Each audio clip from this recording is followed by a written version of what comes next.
Corona ভাইরাসের এই মহামারীর মধ্যে আল্লাহ রাব্বুল আলামিন আমাদেরকে সুস্থ রেখেছেন, ভালো রেখেছেন।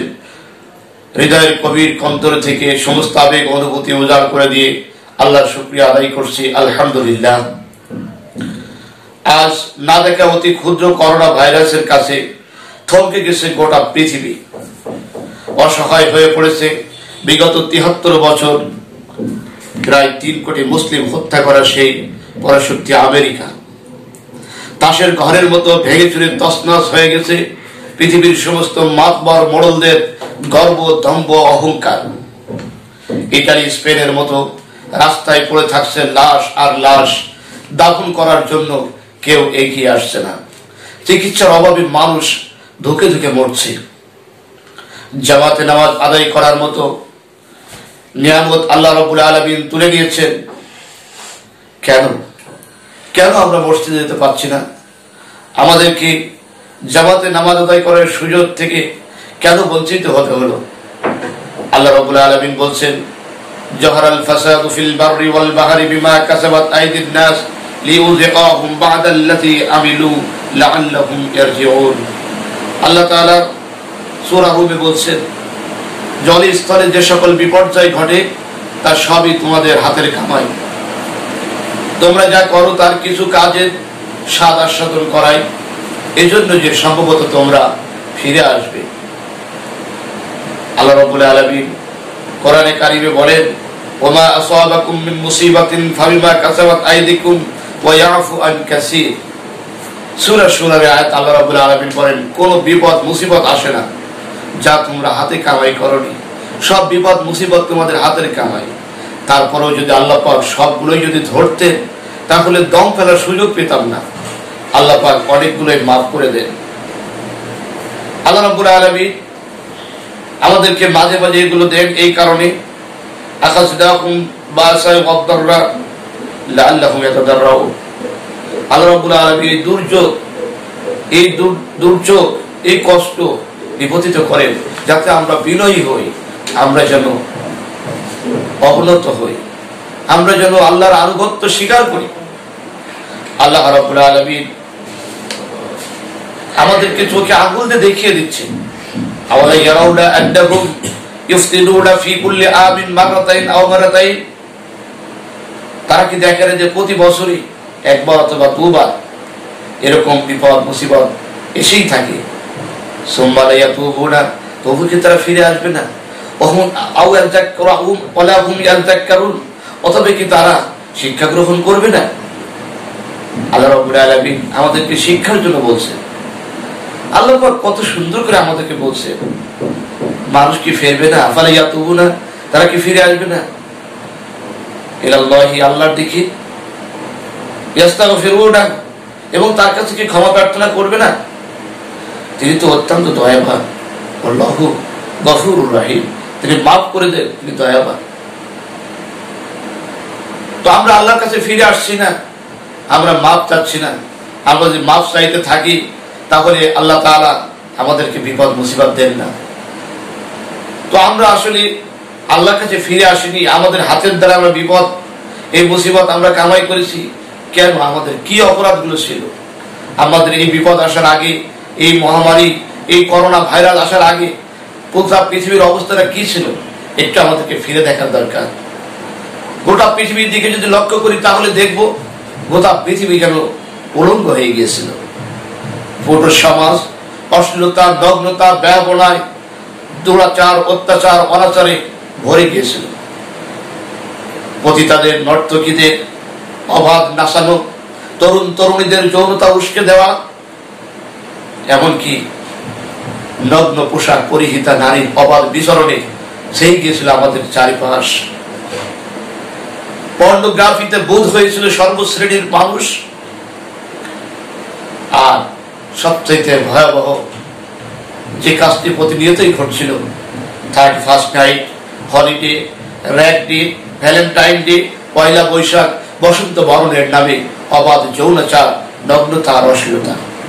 পতিতাদের লাইসেন্স, মাদকের বন্ডা, মাদকের সরাসরি জেনা, ব্যভিচার একেবারেই সহজলভ্যতা, পরকীয়া যেন মহামারীর মতো ছড়িয়ে গিয়েছিল। ধর্ষণের চলছিল মহোৎসব, কোন ধর্ষণের বিচার হচ্ছিল না।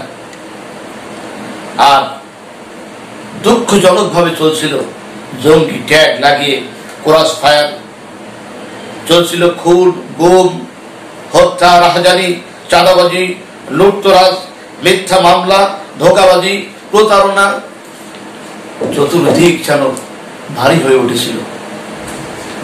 আকাশ বাতাস যেন ভারী হয়ে যাচ্ছিল। সমাজের রন্ধে রন্ধে সুদ, ঘুষ, দুর্নীতি, মিথ্যা মামলা, খাদ্যে ভেজাল, ব্যবসায়ী প্রতারণা সবচাইতে কষ্টের ব্যাপার ছিল। আল্লাহ রাব্বুল আলামিনের পরে যে পিতা মাতার স্থান, সেই পিতা মাতাকে পাঠানো হচ্ছিল বৃদ্ধাশ্রমে।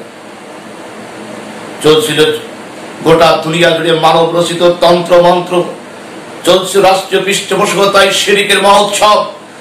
প্রতিটি সময়ে সময়ে ক্ষণে ক্ষণে শিরিক। আমাদের প্রিয় নবী হযরত মুহাম্মদ সাল্লাল্লাহু আলাইহি ওয়াসাল্লামকে চলছিল প্রতিটি মুহূর্তে নাস্তিকবাদীদের উস্কানিতে নবীজিকে অসম্মান করা। ইমানদার সাচ্চা দিলের মুমিন মুজাহিদ যখন নবীজির সম্মানকে সুরক্ষিত রাখার জন্য কথা বলছিল, তাদেরকে চরমভাবে হত্যা করা হচ্ছিল। কত আলেম হাফেজ হত্যা হয়েছে, মুফাসসির দাঈ আল্লাহকে চরমভাবে নির্যাতন করা হয়েছে। মসজিদে মাহফিলে আলেমদের সঙ্গে চলছিল চরম বেয়াদবি। জঙ্গি, সন্ত্রাসী, খারেজি ট্যাগ লাগিয়ে গোটা দুনিয়া জুড়ে চলছিল নির্যাতন।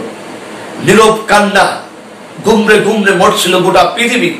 কেউ যেন দেখার মতো নেই, কেউ কথা বলছিল না, কেউ যেন সেদিকে ভ্রুক্ষেপ করছিল না। অথচ আল্লাহ তাআলা বলছেন, ওয়া মা লাকুম লা তুকাতুনা ফি সাবিলিল্লাহ ওয়াল মুস্তাদআফিনা মিনার রিজালি ওয়ান নিসা ওয়াল বিলদানিল্লাযিনা ইয়াকুলুনা রাব্বানা আখরিজনা মিন হাযিল ক্বরিয়াতিজ যালিমা আহলুহা। আল্লাহ নিজেই বলছিল, তোমরা কেন বের হও না? আবাল, বৃদ্ধ, বনিতা, নির্যাতিত, নিষ্পেষিত, দুর্বল নারী শিশুদের আর্তচিৎকার যেন আমাদের কণ্ঠ কুহুরে মোটেই পৌঁছাচ্ছিল না।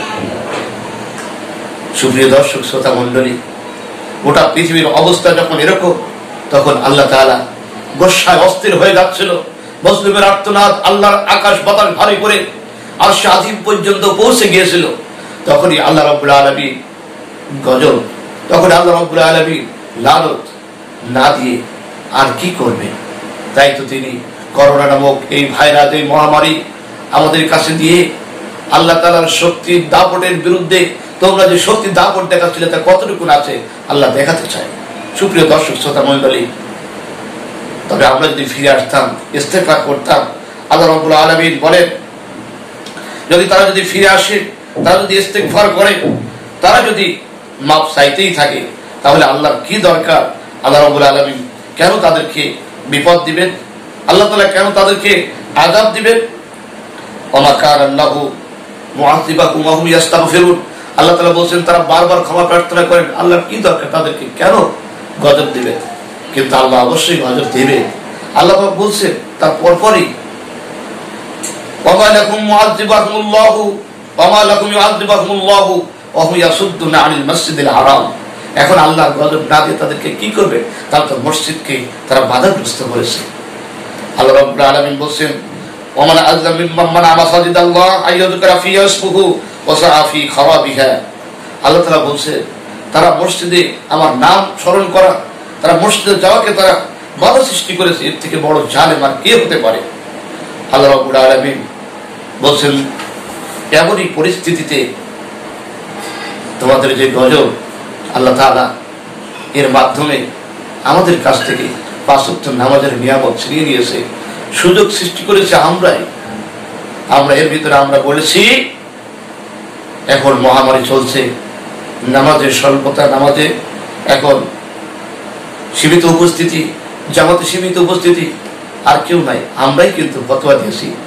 ইবনে আব্বাসের হাদিসটাকে আমরা কিয়াস করে আমরা বলেছি এখন বাইরে যাওয়া যাবে না, মসজিদে যাওয়া যাবে না, আমরা বাড়িতে নামাজ আদায় করি। সুপ্রিয় দর্শক শ্রোতা মণ্ডলী, যদি আমরা তেমনটি না করি, যদি এমনটি করতাম কেমন হতো, কত সুন্দর হতো। যার যারা মহল্লায় থেকে সে জামাতে নামাজ আদায় করবে, এক মহল্লা থেকে আরেক মহল্লায় যাবে না, এক মসজিদের মুসল্লি আরেক মসজিদে যাবে না।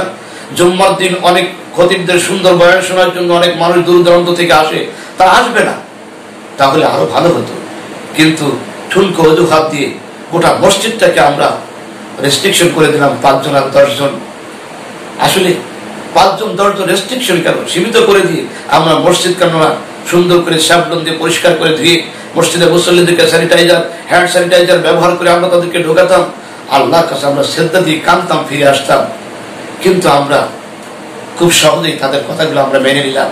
আমরা বললাম সূরা বনী ইসরাঈল, কিন্তু আল্লাহ তাআলা কথা বলেই দিয়েছে, তারা তোমাদেরকে বিভিন্ন কায়দায় চেষ্টা করে তাদের রেওয়াজ রসমের মতো করেই তোমরা যদি কথা বলো তাহলে তোমরা তাদের বন্ধু হয়ে যাবে। তাই তো তাদের কথার সঙ্গে আমরা মিলিয়ে দিয়ে আমরা ব্যাখ্যা দিয়ে বললাম, আর তাতেই সহজলভ্যতা এসে গেল, সাধারণ মানুষ বুঝে নিল।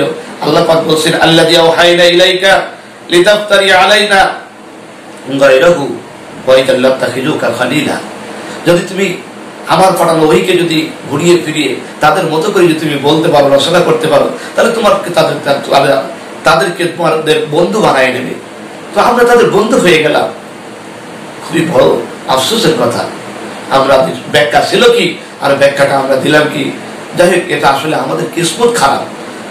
আল্লাহ তাআলা এই নিয়ামত আমাদের কাছ থেকে ছিনিয়ে নিয়েছে, সেটাই না হলে আমরাই বা এই ভুল ব্যাখ্যা কেন দিব, কেনই বা আমরা এটা বলতে যাব।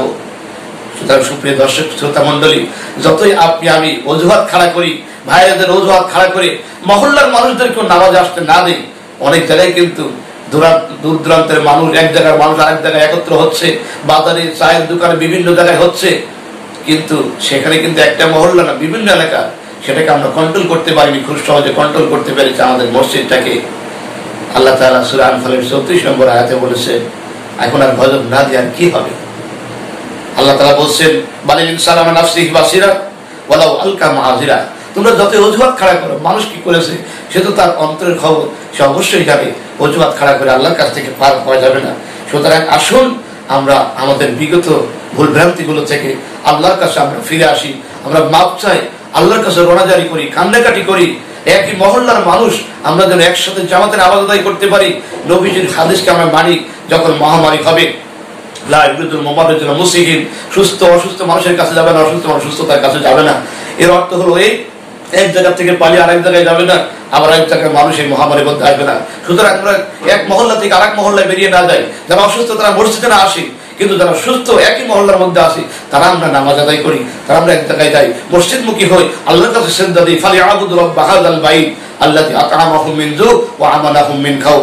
এই ঘরের মালিকের যে গোলামি করবে, আল্লাহ তাকে রিজিক দেবেন, আল্লাহ তাকে খাবার দিবেন, আল্লাহ তাকে ভয়ের সময় নিরাপত্তা দেবেন। আল্লাহ সেই নিরাপত্তার আশা করছি। গোটা পৃথিবীতে আল্লাহ তাআলা নিরাপত্তার চাদরে ভরে দিক। এই মহামারী, এই ভাইরাস থেকে আল্লাহ তাআলা আমাদেরকে হেফাজত করুন, গোটা পৃথিবীকে আল্লাহ তাআলা হেফাজত করুন। আসসালামু আলাইকুম ওয়া রাহমাতুল্লাহ।